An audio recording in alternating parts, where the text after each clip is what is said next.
传统嘅条花插绣系手工一针完成嘅，不过有一种绣法方式系用裁缝插插出过幼嘅作品，一种有按到插绣嘅技术，系利用机器嘅特性创造出同传统手绣全无共样嘅意境。有名嘅绣花艺术家方凤琴用法国花嘅釉料做基础，用粗幼无共样嘅线层层贴贴，制出优秀又复杂嘅作品。继续来看方凤琴20年嘅技术同功力。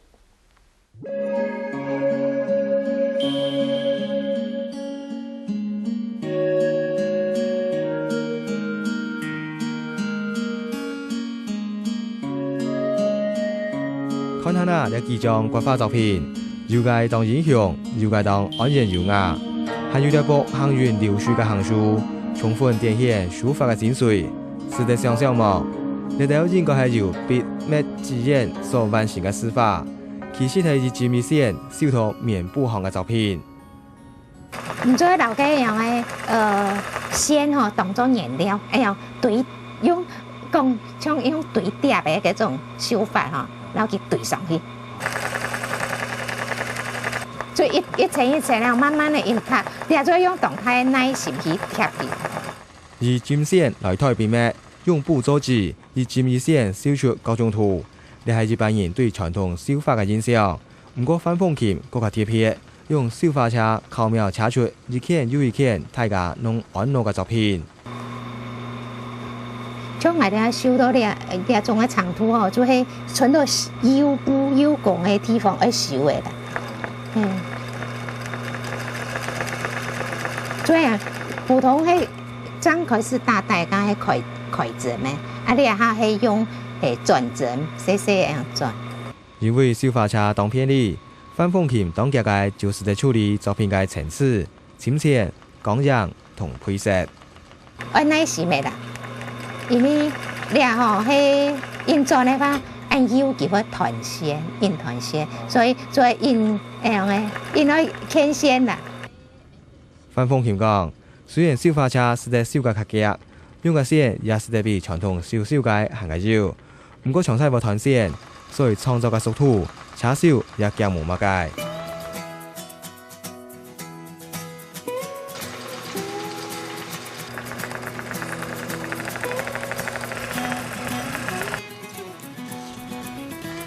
一種利用繡花車做繡花嘅方式，要按照梅花繡，係一位豐年人同一叫青年人所發明。此時就當好刮花同繡花嘅范鳳琴，20萬年前嘅一擺機會，接觸一種新技法，本期年紀太開。有功的嘅繡圖家吼，真嘅，因為個紮實度有冇強要，繡嘅話，真嘅就平平帶過去就做得咧，用平針咩？帶過去就靚味就好嘅。車繡實際做出同傳統繡繡無相關嘅意見，成到范鳳琴。又係要之前是為人繡好幾廿年，所以范鳳琴先關度上，裁縫車嘅操作應該唔係問題。這車繡用嘅係繡花車，當到細節弄超過范鳳琴嘅想象。你啊，係開工，係本期針腳吼發，然後下邊開啲啲咧。開較快，唔講學咧繡花車，對咧機器東西吼學當慢啦，差唔多，學4-5年唔漂控制嘅踩，踩啲咧唔敢再個繡下去嘅。唔過當前嘅險資同武漢人嘅支持，伴范鳳琴當腳就行出第一場，也開始到車繡嘅創作地位發揮。唔好繡太重嘅圖嘅話吼，佢繡法。嘅強嘅就按細啲咧，最睇咩擦膏嘅，唔用擦膏嘅嗰種嘅繡法強嘅來繡嘅話吼，繡法差有的地方會繡唔到，會當到，所以係要夾限制。所以你一隻強嘅繡體咧，繡哪個一隻強嘅家下，接家下吼，接到連貫性吼，真件就唔出界嘅故事去。就算已經有20萬人嘅功力。不過車繡就係順唔得條件，除了操作機器必須手刀、心刀、眼刀、腳刀同切條一刀，作品需要嘅深淺層次同優秀過程，用考驗的耐心。普通一般吼，迄对沉的开始修，吼沉的较沉色的先开始修，修到较浅的，啊，毋过到最后吼，那修到甲油到含咧沉的含咧解滴的落去，所以这个修图做得应该。当好小界是车手界优点之一，所以創作者使得添點靈感，做出變化。不過畫地圖了個過程實算唔得少，希望刷下來安於巡車，可能就會亂拍。做咱愛嘅線吼描嘅，描落去吼，但唔會一樣嘅糟蹋，因為磅啊，用嘅手法嘅強嘅吼撞落去㗎吼，唔係個磨法爭嘅法吼會糟蹋。同樣個幫佢面部下擺，耳光燈照見來畫圖形。呢個台看起來已經當 Q 咧，不過反風琴就會唔攀得穩，因為當初學車手讀到第一嘅時，有客人就會特別做呢個台來支持佢。佢買係平嘅，啊我老公人啊當樣車吼，我感覺態度是個畫較好畫，啊就一模一，這樣當好用啊，我就用咗嚟下。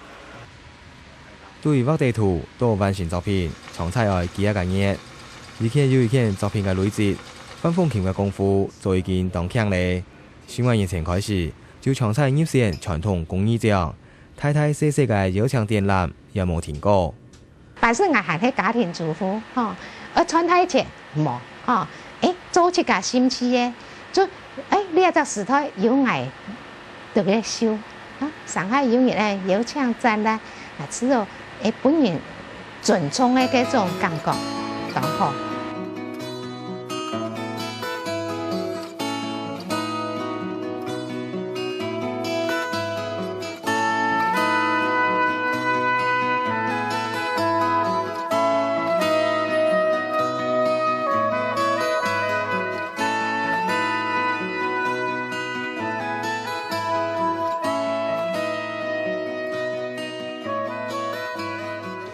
雖然已經被外界稱為係繡花先生，也係繡花藝術家，不過反風琴以前認為自家只係一個生活簡單嘅家庭主婦，同時佢嘅作品也只有電纜並冇賣，因為佢知道小到商業氣息，確實是得自由自在嘅創作，同對車手嘅熱情傳播俾欣賞嘅人。係，跟我就唔曉去經營呢一塊，呢係我冇辦法咧。個性嘅問題吼，自家都想。其實像我一般吼，咁樣做，像你看各位東島文化中心吼，其他就冇，其實因為搖槍嚟去站咧，我知道作品有本人睇到呢一陣人有得個做，我就當心，就當歡喜。